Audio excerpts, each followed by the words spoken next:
कोई सवाल नहीं है किसी का भी पिछले प्रीवियस लेक्चर्स में से? All clear?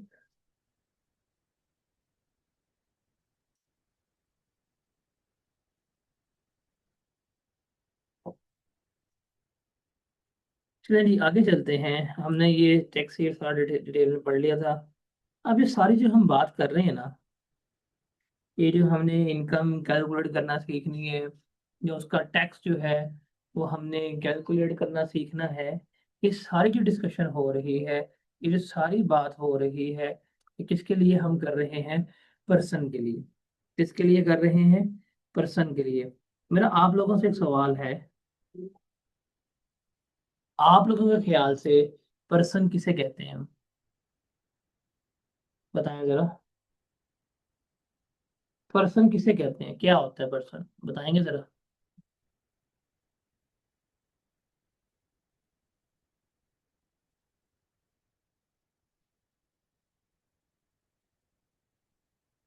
पर्सन किसे कहते हैं?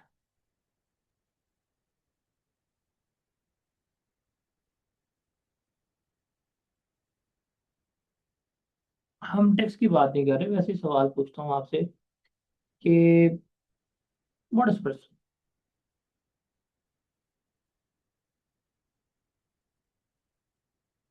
आपके लिए कोई शख्स, इंडिविजुअल, ह्यूमन, इंसान, प्रजाति, जीता हुआ शख्स,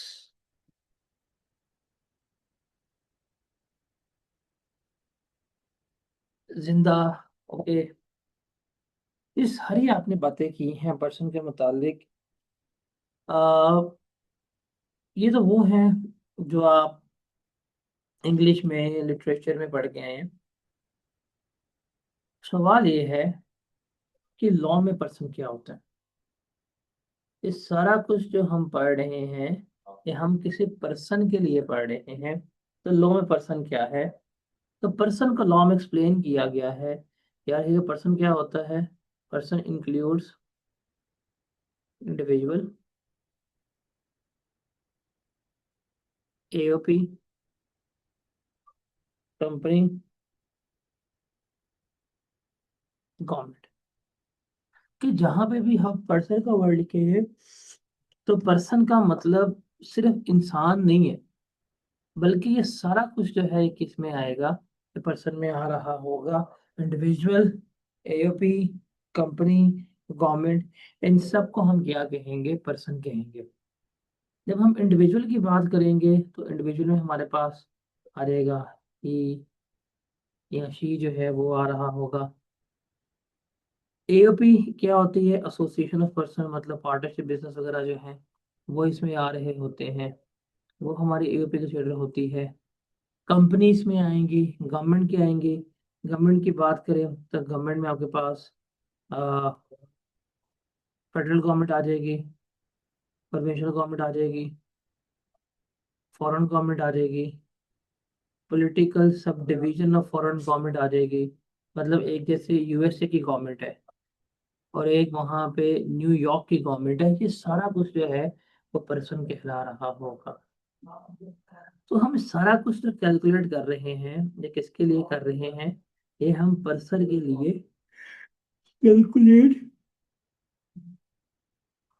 कर रहे हैं। किसके लिए कैलकुलेट कर रहे हैं? पर्सन के लिए कैलकुलेट कर रहे हैं। तो पर्सन सिर्फ ही या शी नहीं होगा, बल्कि पर्सन में ये सारा कुछ शामिल है। तो ये सारे इनकम की कैलकुलेशन, टैक्सेस की कैलकुलेशन, इसके मुतालिक है, पर्सन के बारे में है।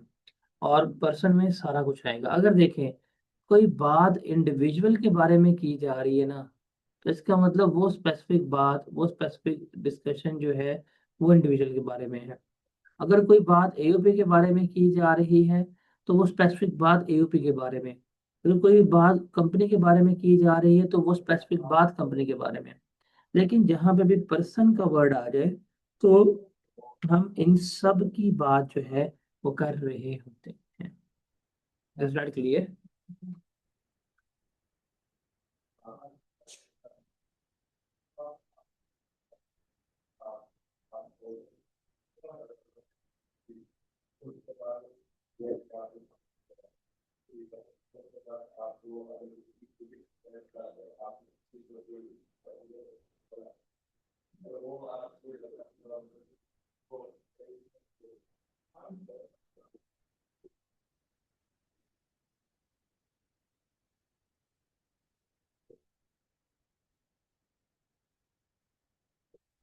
जी जनाब, ये क्लियर है सबको?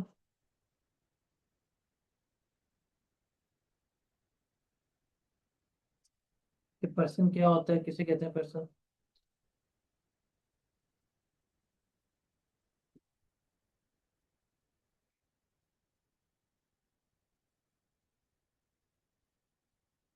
अच्छा जी, एओपी किसे कहते हैं, ये बताएगा? What is AOP?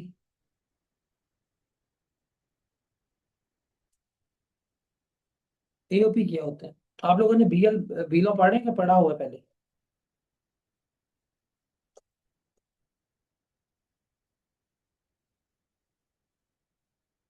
Partnership business का पता है क्या क्या होता है, क्या नहीं होता? पार्टनरशिप बिजनेस का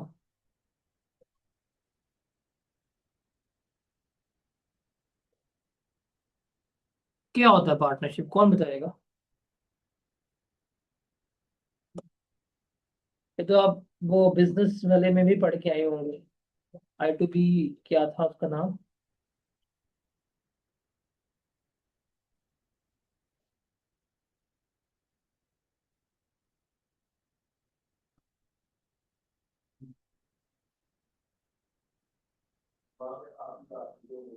बताएं पार्टनरशिप क्या होती है, कौन बताएगा आप में से? What is partnership? People working together, उसको हम क्या कहते हैं? पार्टनरशिप कह रहे होते हैं। अच्छा जी, मुझे एक बात बताएं, तो फिर कंपनी क्या होती होगी? अगर पीपल वर्किंग टुगेदर पार्टनरशिप है, तो कंपनी क्या होती होगी? कंपनी में तो लोग मिलके काम करते हैं।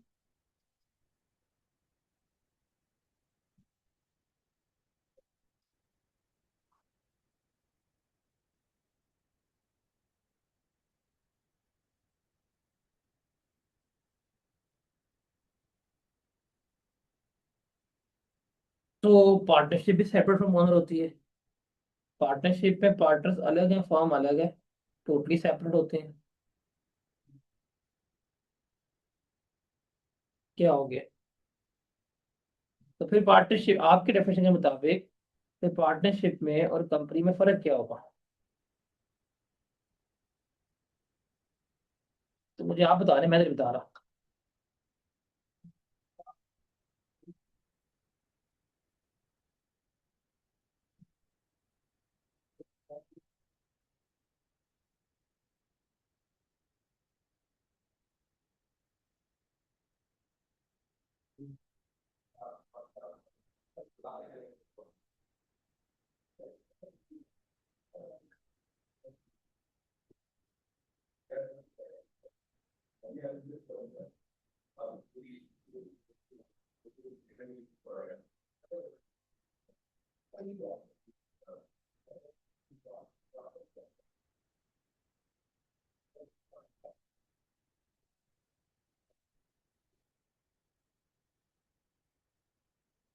नेचुरल पर्सन एसोसिएशन है, इसका क्या मतलब होगा नेचुरल पर्सन?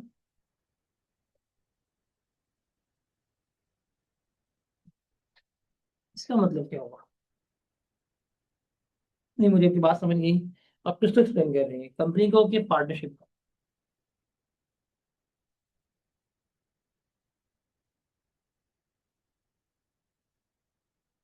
लास्ट में नहीं है, मैं आपको बता देता हूँ।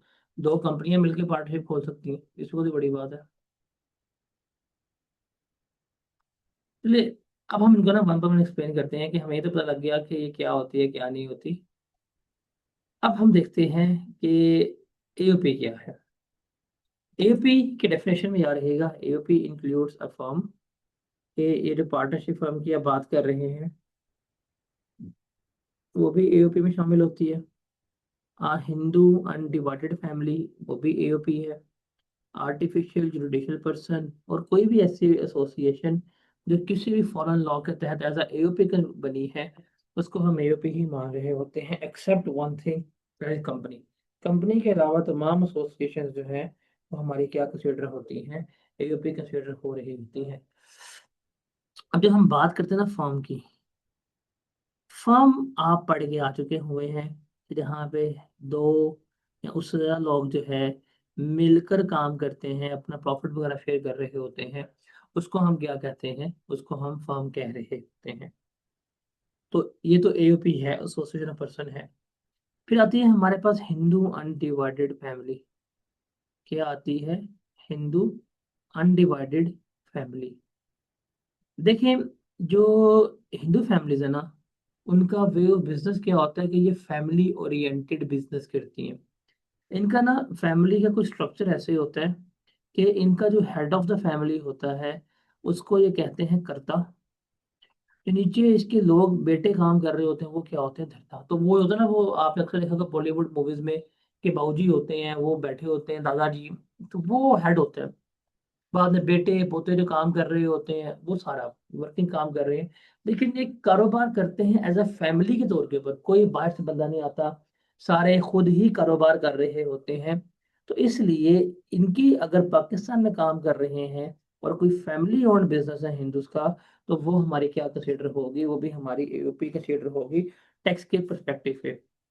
उसके अलावा कोई भी आर्टिफिशियल जुडिशियल पर्सन, मतलब कोई भी पर्सन जो कानूनी तौर के ऊपर क्रिएट हुआ है, मतलब कोई भी ऑर्गेनाइजेशन, कोई भी इदारा जो लीगली तौर के ऊपर जो है वो क्रिएट किया गया है, वो भी क्या कंसिडर होगा? वो भी हमारा एओपी ही कंसिडर हो रहा होगा। उसके अलावा कोई भी एसोसिएशन, कोई भी बॉडी जो फॉरेन लॉ के मुताबिक एज अ एओपी कंसिडर हो, जैसे अभी कुछ चार्टर्ड अकाउंटेंट फर्म्स हैं, ये फॉरेन लॉ के तहत भी क्या हुई है, एज अ एओपी कंसिडर हुई है। तो ये भी हमारे क्या कंसिडर होगी? पाकिस्तान में एओपी ही कंसिडर हो रही होगी। बट इसमें क्या चीज़ नहीं आएगी? कंपनी। कंपनी के अलावा ऑलमोस्ट हर चीज़ जो है वो क्या होगी आपकी? वो आपकी एओपी ही कंसिडर हो रही होगी। Is it clear?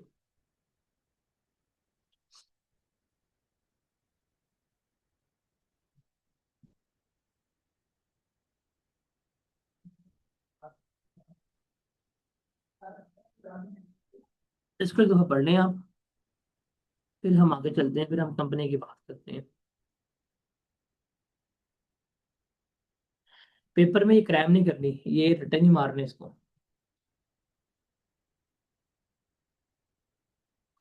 क्रैम करने की नीड नहीं है।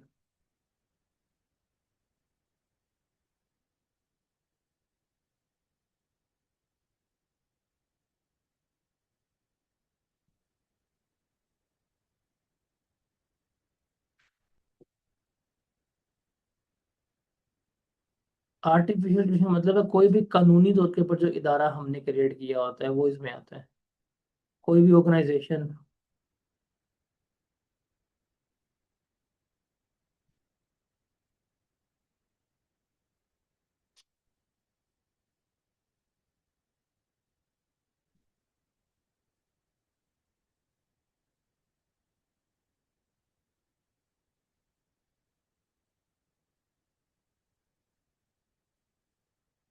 हाँ जी, हिंदू अनडिवाइडेड फैमिली जो यूनाइटेड होकर बिजनेस करे तो उसको हम यूपी कहते हैं।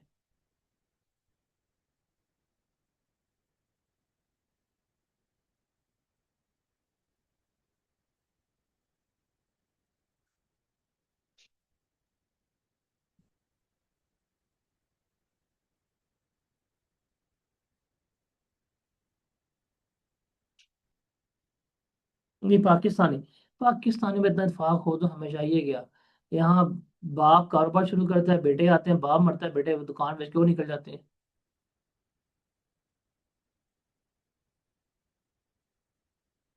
पाकिस्तान में ऐसा नहीं होता।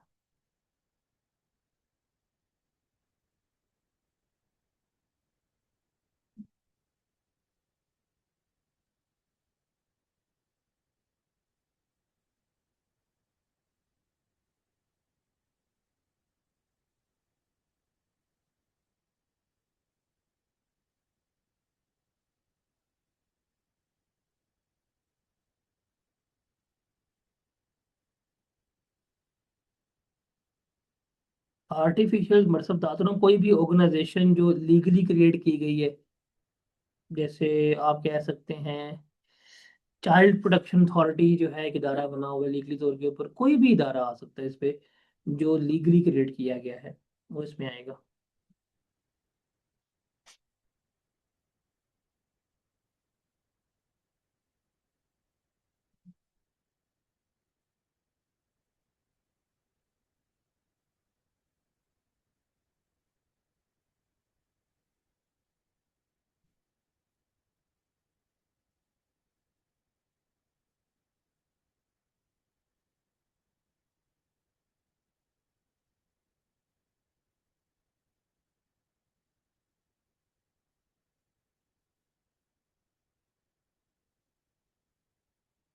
कंपनी अलग, कंपनी के अलावा उसने स्पेसिफिकली लिख दिया कंपनीज में नहीं आएगा।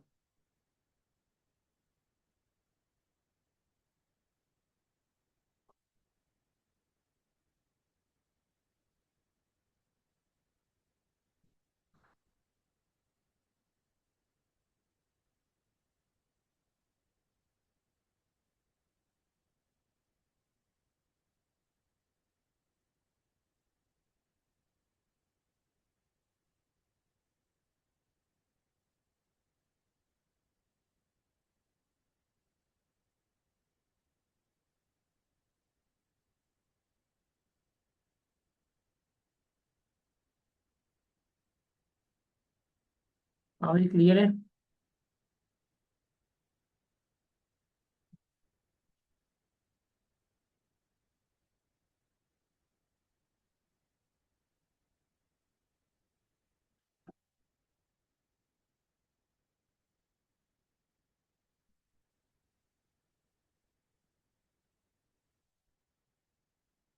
अब चलते हैं आगे।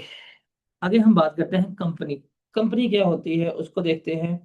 क्या कंपनी की डेफिनेशन याद करनी है, क्या कंपनी को हमने क्रैम करना है?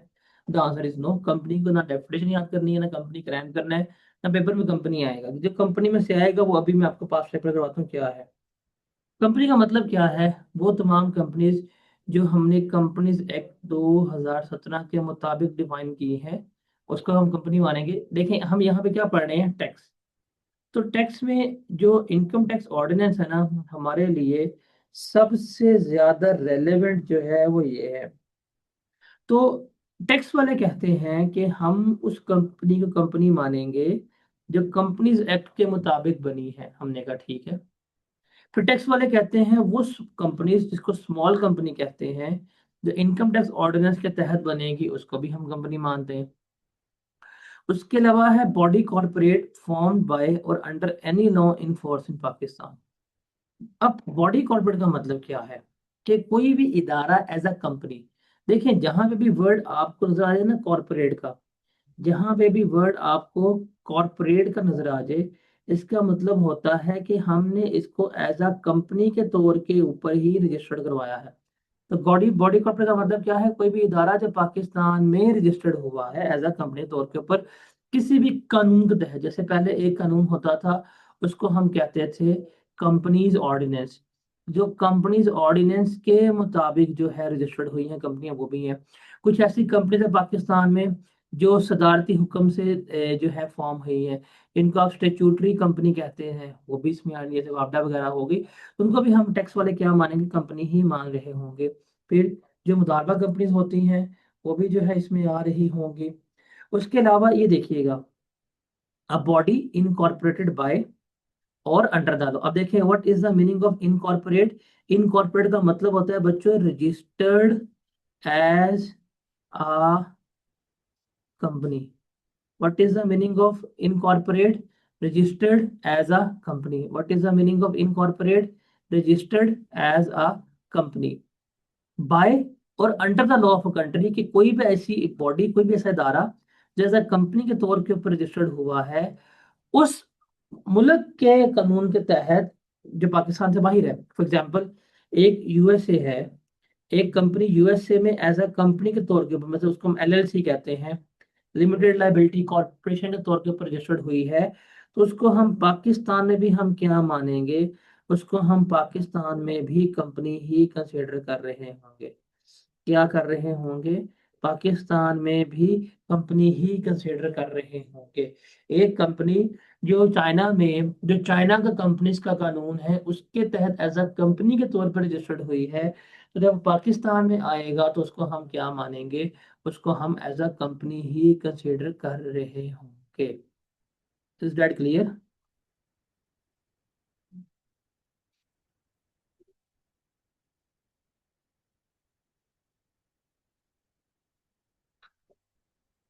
इसी तरह से पढ़ ले, फिर आगे चलते हैं।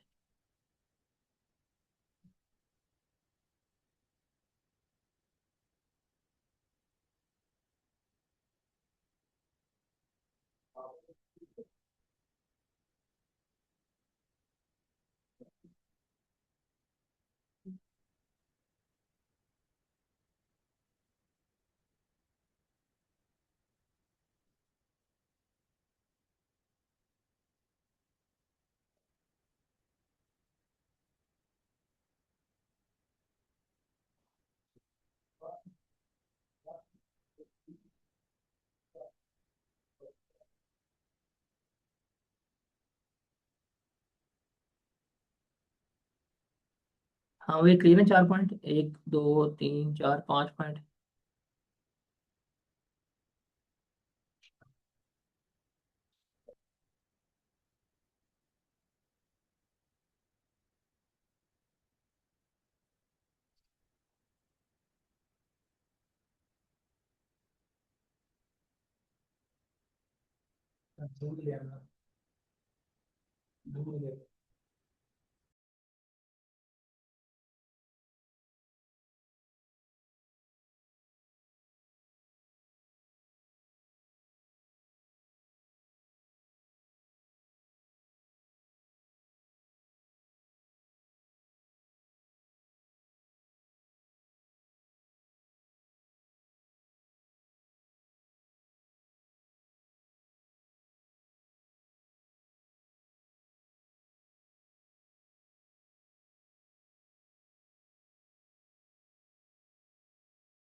पॉइंट नंबर 3 का मतलब है कोई भी कंपनी जो पाकिस्तान में किसी भी कानून के तहत कंपनी तौर पर रजिस्टर्ड हुई है उसको हम कंपनी मानेंगे। जैसे लेस्को है, वापडा है, ये लेस्को हो गई, वापडा हो गई, या ये आपकी अ, सरकारी बैंक्स वगैरह हो गए, ये कंपनी सेक्टर के मुताबिक तो फॉर्म नहीं हुए, ये स्पेशल कंपनी के मुताबिक फॉर्म हुए हैं, तो इनको भी हम कंपनी ही मान रहे होते हैं। आगे चले। ये वाला पॉइंट बड़ा इंपॉर्टेंट है आपके लिए। ये वाला पॉइंट हद से ज्यादा इंपॉर्टेंट है आप लोगों के लिए। चलिए आगे चलते हैं।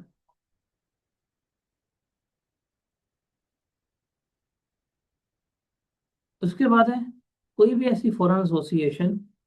अब देखें ये वाला पॉइंट, देखिएगा जरा। कोई भी ऐसी फॉरेन एसोसिएशन मतलब गैर मुल्की इदारा, वेदर इनकॉर्पोरेटेड मतलब एज अ कंपनी के तौर के ऊपर रजिस्टर्ड हुआ है या नहीं। मैंने आपको भी बताया था कि इनकॉर्पोरेट का मतलब क्या होता है, कंपनी के तौर के ऊपर रजिस्टर्ड होना। अब यहाँ पे क्या कह रहा है, कोई भी गैर मुल्की इदारा, चाहे वो इनकॉर्पोरेट है मतलब एज अ कंपनी के तौर के ऊपर रजिस्टर्ड हुआ है या नहीं, लेकिन जिसको बोर्ड ने, यहाँ बोर्ड से मुराद है एफबीआर, बोर्ड से मुराद क्या है, एफबीआर ने बाय अ जनरल ऑर्डर या स्पेशल ऑर्डर। एफबीआर ने अगर उसे कह दिया ना कि तुम कंपनी हो, तो वो पाकिस्तान में कंपनी ही कंसिडर होगा। जैसे फॉर एग्जांपल आप यूके में बैठे हुए हैं और यूके में आप अपना बिजनेस कर रहे हैं, आपका यूके में पार्टनरशिप बिजनेस है, आप यूके से उठा के आते हैं और पाकिस्तान में अपनी ब्रांच खोलते हैं। अब आप यूके में एज अ पार्टनरशिप के तौर के ऊपर काम कर रहे हैं, लेकिन पाकिस्तान में आएंगे और पाकिस्तान में अगर आपको एफबीआर ने कह दिया कि आप कंपनी है, तो बेशक आप पार्टनरशिप के तौर पे काम क्यों ना कर रहे हो, आप कंपनी ही कंसिडर हो रहे होंगे। Is that clear? ये वाला पॉइंट, जरा मुझे ये वाला पॉइंट दोबारा पढ़ के बताएं। अगर ये क्लियर है तो फिर हम आगे चलें शाबाश।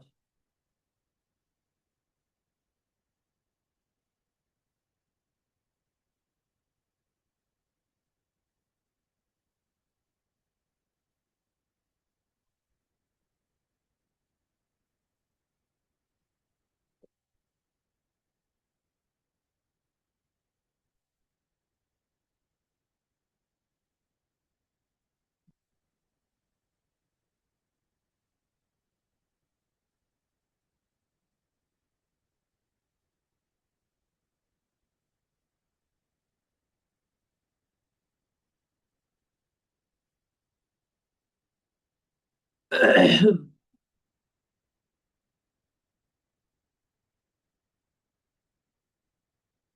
वाला पॉइंट, ये वाला पॉइंट बताएं, ये वाला पॉइंट बहुत इंपॉर्टेंट है। ऐसा ये पॉइंट सबको क्लियर है? एसोसिएशन फर्म भी हो सकती है, कोई भी धारा हो सकता है। फॉरेन सोचने का मतलब है गैर मुल्की धारा।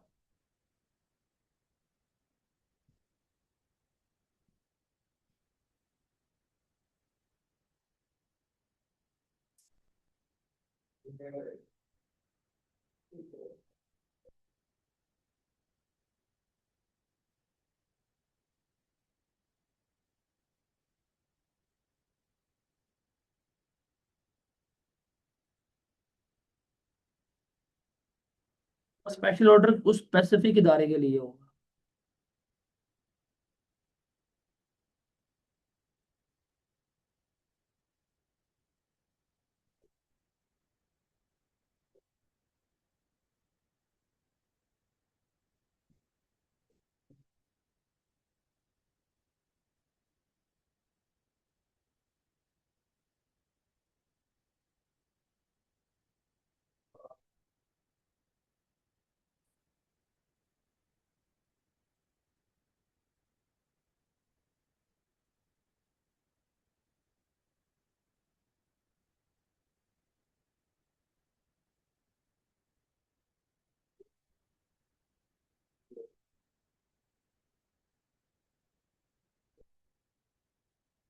उसके बाद है प्रोविंशियल गवर्नमेंट, लोकल गवर्नमेंट, ये भी कंपनी होती है। अब यहाँ पे गवर्नमेंट की बात नहीं हो रही यहाँ पे गैर गवर्नमेंट के इदारों की बात हो रही है। जैसे ये साफ पानी का इदारा जो है, लाहौर वेस्ट मैनेजमेंट कंपनी का इदारा जो है, ये पीएचए जो है, एलडीए जो है, ये हुकूमत के इदारे हैं। ये क्या है? हुकूमत के इदारे हैं, लेकिन ये हुकूमत नहीं है। तो ये जो हुकूमत के इदारे हैं, इनको भी हम क्या कंसिडर करेंगे? हम कंपनी ही कंसिडर कर रहे होंगे। Is that clear?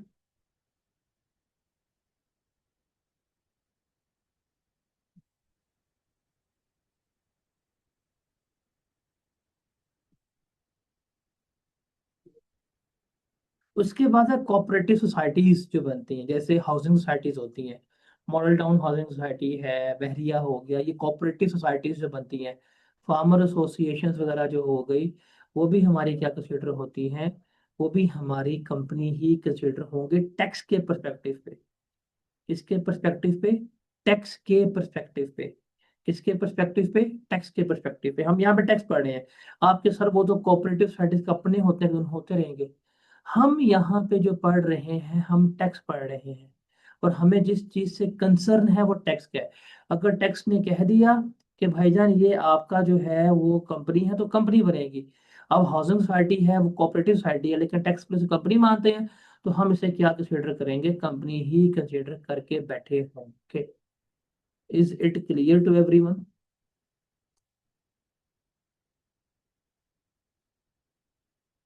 उसके बाद नॉन प्रॉफिट ऑर्गेनाइजेशन। अब आप कहेंगे सर एनपीओ ये क्या हुआ? जैसे ईदी फाउंडेशन हो गई, कश्यप फाउंडेशन हो गई, फातिमा फाउंडेशन हो गई, ये एनपीओ है, लेकिन कंपनी है टैक्स के परस्पेक्टिव पे। क्यों?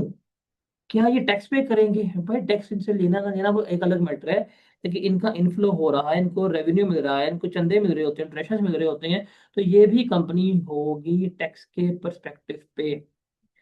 Is that clear? उसके बाद जब ट्रस्ट फॉर्म करते हैं, जब आप ट्रस्ट फॉर्म करते हैं, वो भी क्या होगा? कंसिडर कंपनी ही हो रहा होगा।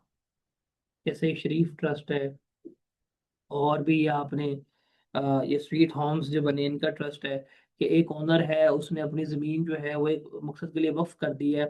अब ओनर कोई और है, बेनिफिशियरी कोई और है, तो इसको भी हम क्या मानेंगे? इसको भी हम कंपनी ही कंसिडर कर रहे हैं। Got it?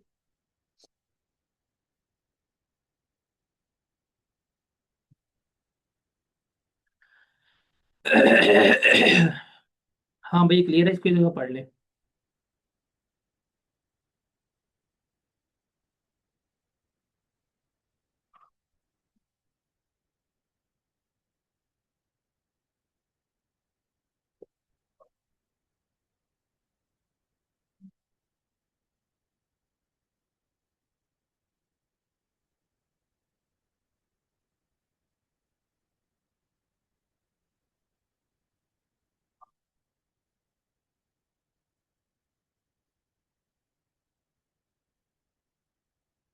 आगे चले। For time being in force, कि उस वक्त जो कानून होगा उसके मुताबिक, या उस टाइम के लिए।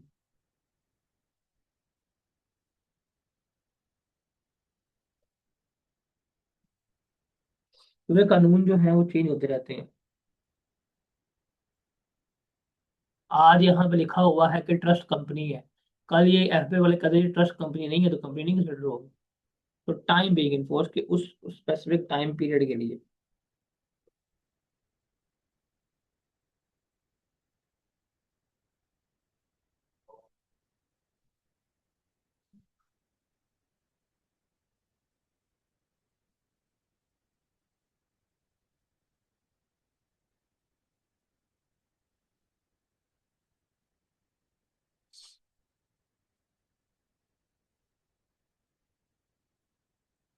जी जनाब क्लियर है ये।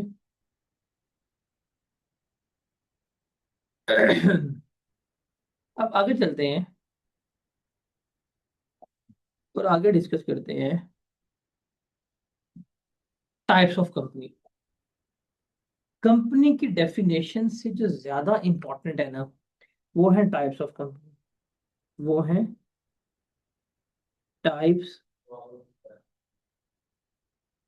Of company.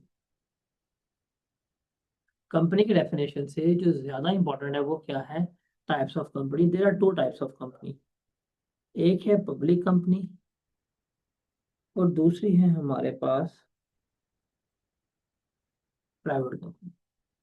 एक क्या है? पब्लिक कंपनी, और दूसरी हमारे पास क्या है? Private company. प्राइवेट कंपनी क्या होती है? Remember, a company which is not a public company. A company which is not a public company, उसको हम क्या कहते हैं? वो हमारी प्राइवेट कंपनी कंसिडर हो रही होती है। वो हमारी क्या कंसिडर हो रही होती है? प्राइवेट कंपनी जो है वो कंसिडर हो रही होती है। अब इसका मतलब हमारे लिए सबसे अहम क्या होगा? हमने तो पढ़ लिया कि कंपनी जो पब्लिक कंपनी नहीं है वो हमारे लिए क्या है? वो हमारे लिए प्राइवेट कंपनी है। तो ज्यादा इंपॉर्टेंट डेफिनेशन हमारे लिए किसकी होगी? ज्यादा इंपॉर्टेंट डेफिनेशन जो है वो हमारे लिए होगी पब्लिक कंपनी की। आगे जाके हम इनकम टैक्स में अपना एक चैप्टर पढ़ेंगे, और वो चैप्टर जो है वो पूरे का पूरा चैप्टर का नाम है कैपिटल गेन्स। चैप्टर का नाम है कैपिटल गेन्स। ये कैपिटल गेन्स जो है ये पूरे का पूरा इस कंपनी की टाइप्स के ऊपर बेस कर रहा होता है। तो पब्लिक कंपनी क्या होती है, इसकी डेफिनेशन आपके लिए इंपॉर्टेंट है, ये आपने याद रखनी है। बिकॉज इसमें से आपको सिनेरियो जो है वो आएंगे, इसमें से केस स्टडीज जो हैं वो आपको मिल रही होंगी। और पब्लिक कंपनी क्या होती है उसको देखते हैं।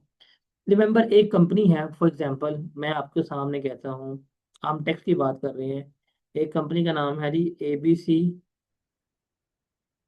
Private limited.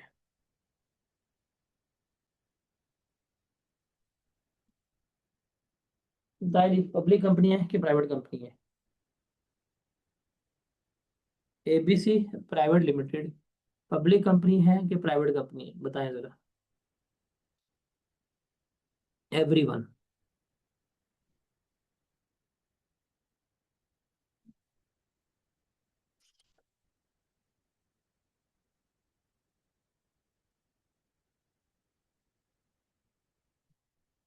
सारे इस चीज से एग्री करते हो?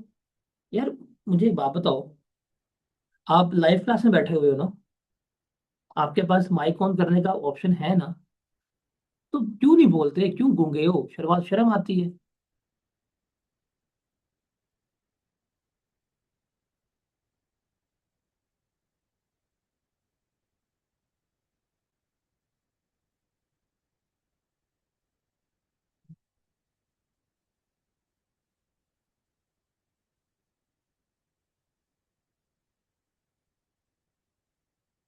24 सारे एग्री करते हैं कि सारी प्राइवेट कंपनी है,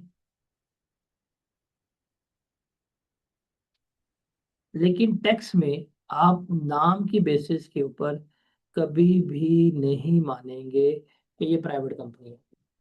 टैक्स पे नाम पे जो लिखा हुआ है, नाम की बेसिस के ऊपर आप कभी भी फैसला नहीं कर सकते कि ये प्राइवेट कंपनी है। क्यों?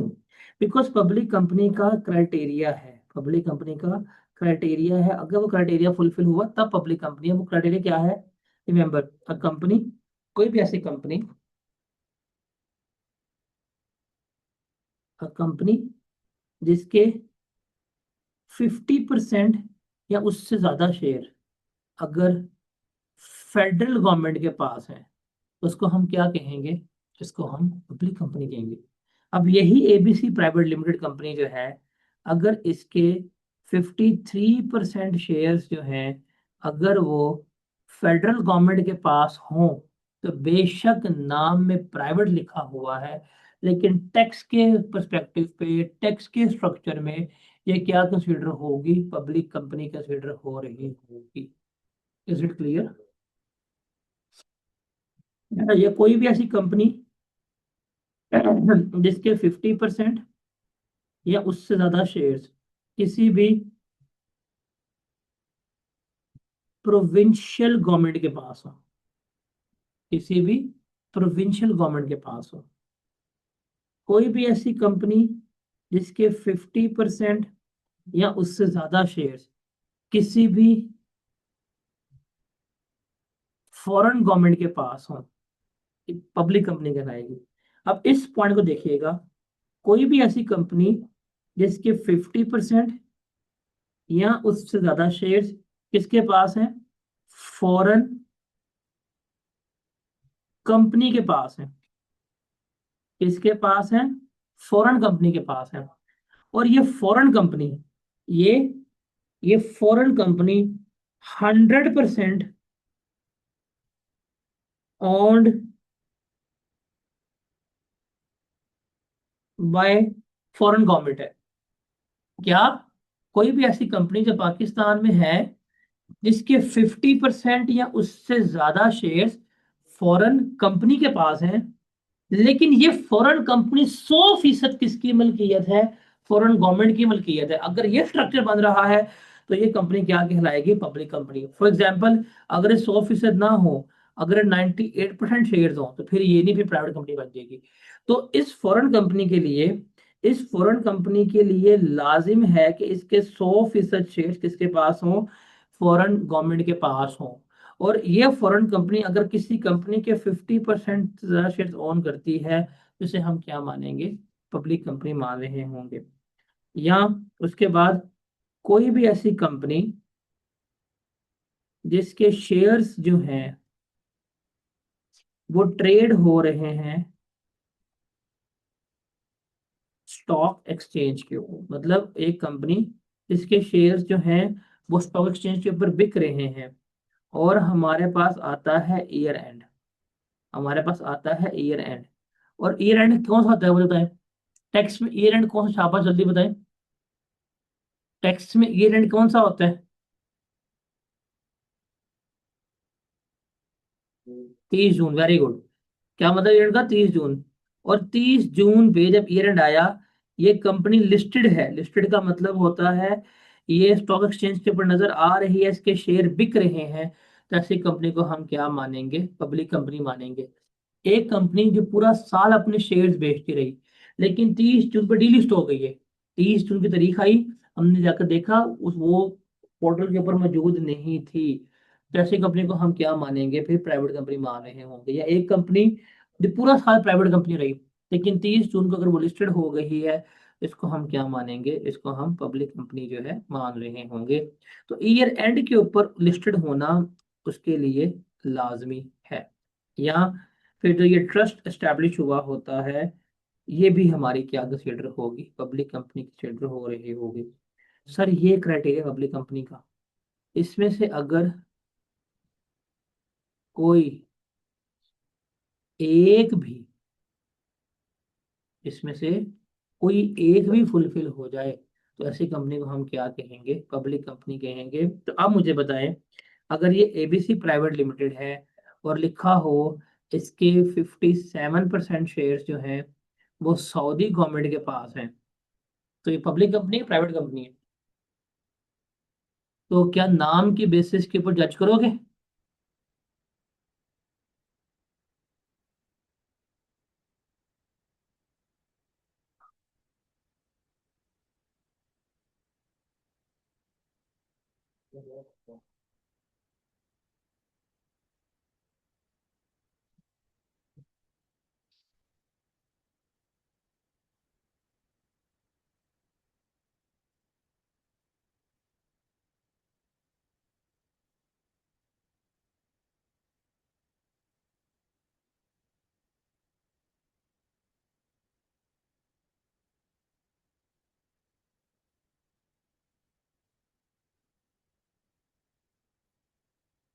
हाँ भी क्लियर है ये।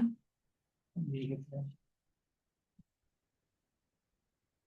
ये सब कुछ है।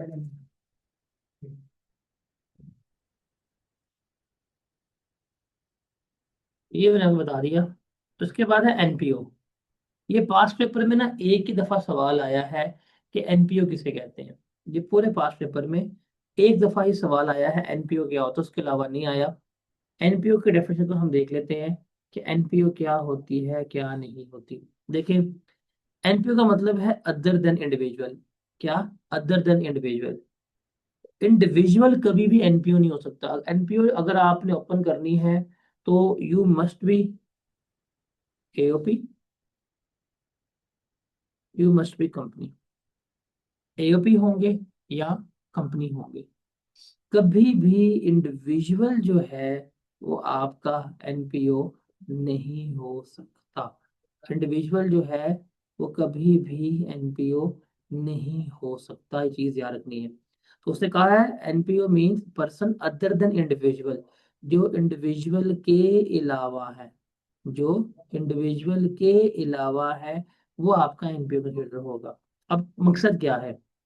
established for religious, educational, charitable, welfare or developmental purpose, और for the promotion of an amateur sport के मजहबी, एजुकेशनल, चैरिटेबल, वेलफेयर के लिए अगर आपने कोई इदारा खोला है। उसके अलावा form and registered under any law as a no NPO, उसको आपने एज अ एनपीओ के तौर के ऊपर ही रजिस्टर्ड करवाया है। उसके बाद है approve by commissioner for specific period, और आपने उसको टैक्स में आपने तो रजिस्टर करवा लिया, अब आपने क्या आना है? आपने टैक्स में आके उसका अप्रूवल लेना है कि भाई मुझे आप एज अ एनपीओ के तौर के ऊपर रजिस्टर्ड कर दें। बिकॉज जब आप आएंगे एफपीआर को अप्लाई करेंगे, एफपीआर जब आपको एनपीओ के ऊपर रजिस्टर कर देगा तो आपको सर्टिफिकेट इशू करेगा, जिसका मतलब है आप ऐसा एनपीओ के ऊपर रजिस्टर्ड है। तो जो आपको ये डोनेशन वगैरह आ रही होंगी उस पर टैक्स नहीं लगेगा। तो आप क्या करेंगे? आप आएंगे एफबीआर वालों को प्रिस्क्राइब डॉक्यूमेंट्स जमा करवाएंगे, और एफबीआर क्या करेगा? उन डॉक्यूमेंट्स को चेक करेगा। उन डॉक्यूमेंट्स को चेक करने के बाद वो क्या करेगा? वो आपको फिर सर्टिफिकेट इशू कर देगा कि ठीक है जी, हमने आपको एज अ एनपीओ के तौर के ऊपर जो है वो क्या कर दिया है, रजिस्टर्ड जो है वो कर दिया है। और जब वो आपको एज अ एनपीओ के तौर पर रजिस्टर्ड करेगा तो वो आपके ऊपर पाबंदी भी लगा देगा कि इस इदारे के कोई भी रेवेन्यू, कोई भी एसेट्स आप अपने पर्सनल मकासद के लिए इस्तेमाल नहीं करेंगे। अगर आप इसके कोई भी एसेट्स, कोई भी जो है वो अपने पर्सनल मकासद के लिए इस्तेमाल करेंगे तो फिर आपका सर्टिफिकेट जो है वो ख़त्म हो जाएगा। ये चीज़ आपने याद रखनी है। तो अगर आपने कोई एनजीओ क्रिएट की है, सर्टिफिकेट लिया है, तो आप बाउंड हैं, आप उसका कोई भी एसेट, कोई भी इनकम, कोई भी चीज अपने पर्सनल मकासद के लिए जो है वो इस्तेमाल नहीं कर रहे हैं। इस डेट क्लियर?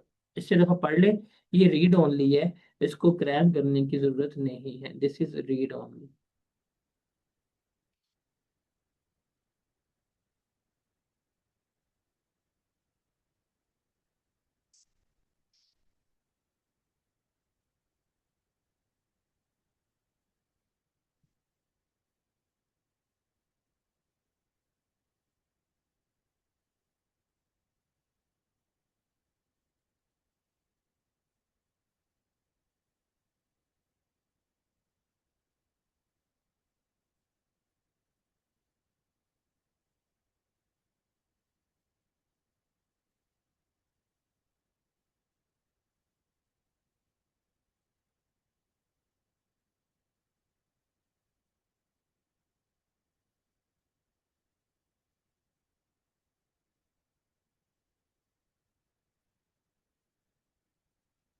जी जनाब।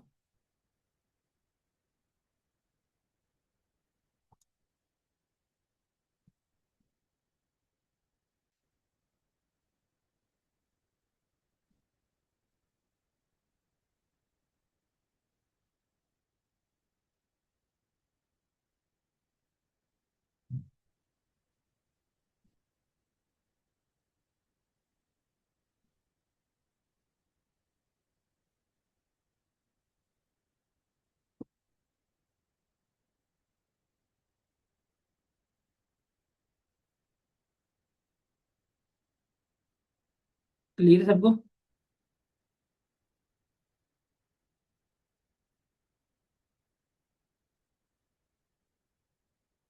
चलें जी, ये सवाल पढ़ें, इसके ऊपर डिस्कस करते हैं। Everyone read the question.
बताएं बताएं बताएं। पहले वाली कंपनी कौन सी है? यू हैव टू इसमें से इस तरह के सवाल आपको पेपर में मिलेंगे। आपको डेफिनेशन क्रैम नहीं करनी, आपको ये इस तरह केस सिनेरियो आएंगे, इनको आपने लिखना होगा।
पहली प्राइवेट, दूसरी प्राइवेट, तीसरी पब्लिक, चौथी कौन सी है?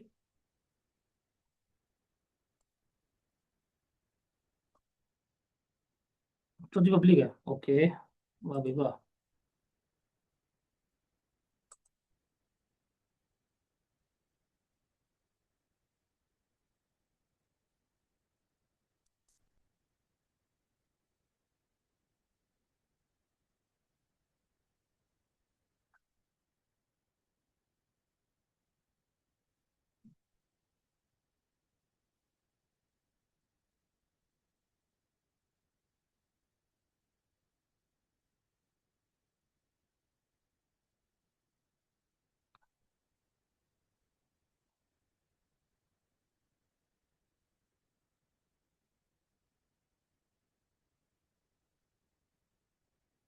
पहला सवाल है, दो सवाल है इसमें, ध्यान से पढ़ते होते हैं।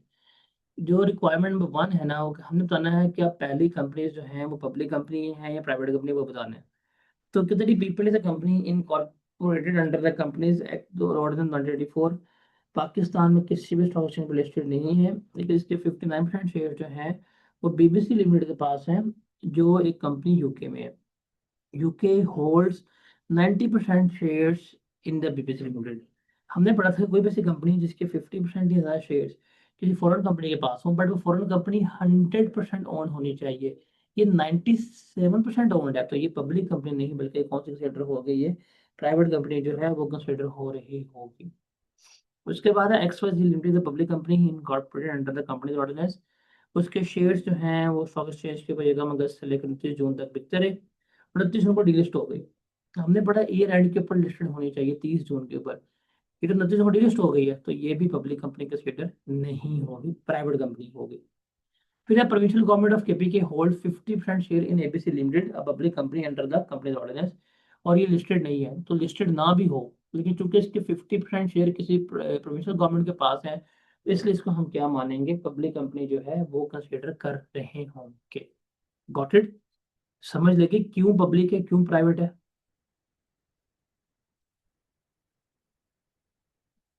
उसके बाद है B R R is a public company. B R is a public company under the company ordinance 184। 41% share are held by federal government, 50% share held by Saudi government, 9% share held by group individuals. B R is not listed on any stock exchange. तो भाई ये भी public company है, क्यों? हमने पढ़ा था कि कोई भी एक पॉइंट फुलफिल हो जाए, तो इसका एक पॉइंट फुल हो रहा है कि इसके 50% शेयर फॉरेन गवर्नमेंट के पास हैं। इसको हम क्या मानेंगे, पब्लिक कंपनी जो है वो कंसिडर कर रहे हैं। Slide clear?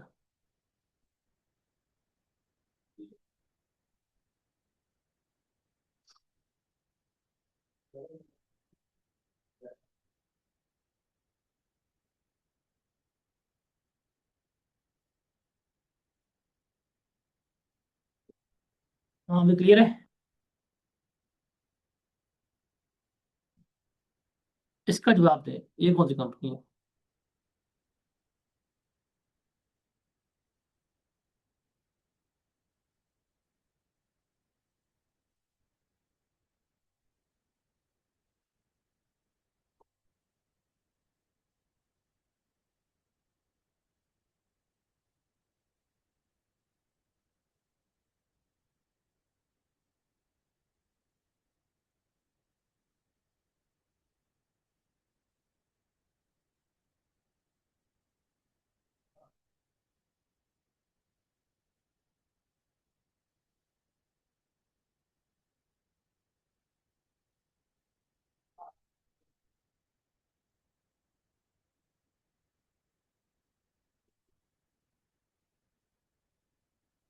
बताएं बताएं बताएं।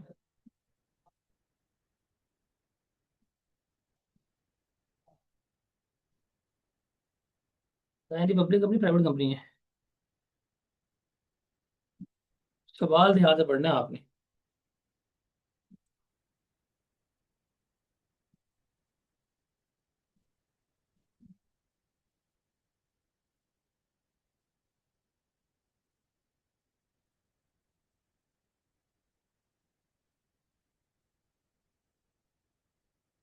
सवाल ध्यान से पढ़ें।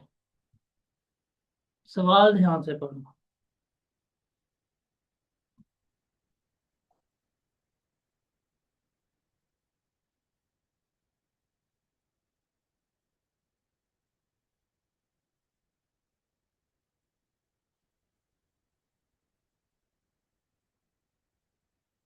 सवाल ध्यान से पढ़ो सवाल। First read the requirement.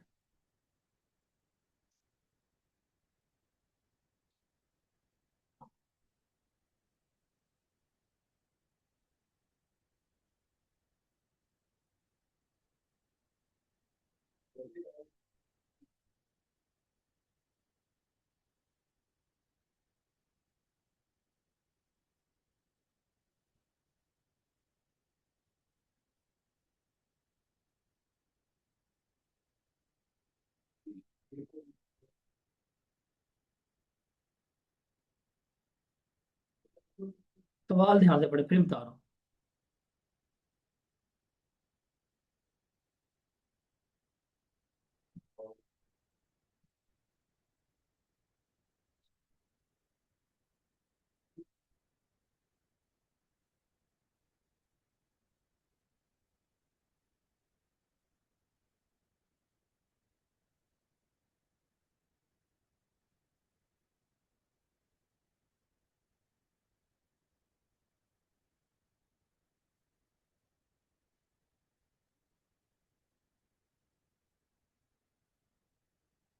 Requirement as briefly state whether Anderson Incorporation will be assessed as a company for tax purpose for element tax relief। सवाल ये नहीं है कि पब्लिक प्राइवेट है, सवाल ये है कि ये कंपनी कंसीडर होगी कि नहीं होगी। कहते हैं Anderson incorporation public company incorporated under the law of UK relating to incorporation of company. एक कंपनी एंडरसन है जो यूके में एज अ कंपनी तौर पर रजिस्टर्ड हुई है और पाकिस्तान में काम कर रही है।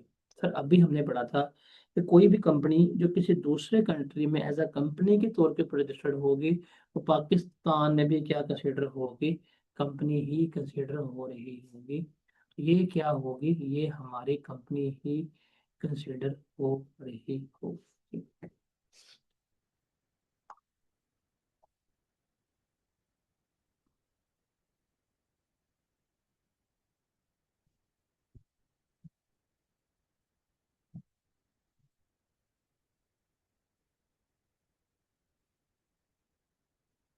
भाई हमने क्या, जब कंपनी के डेफिनेशन में कहीं कंट्रोल एंड मैनेजमेंट का जिक्र किया था? नहीं किया था ना। हमने पढ़ा कि एक कंपनी जो पाकिस्तान के बड़े एज अ कंपनी के तौर पर रजिस्टर्ड है उसको भी हम कंपनी मानते, तो कंपनी मानेंगे।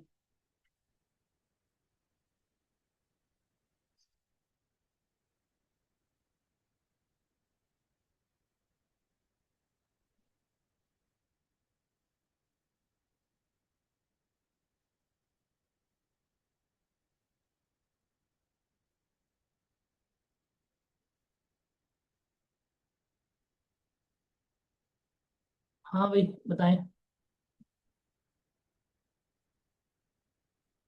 क्लियर है ये?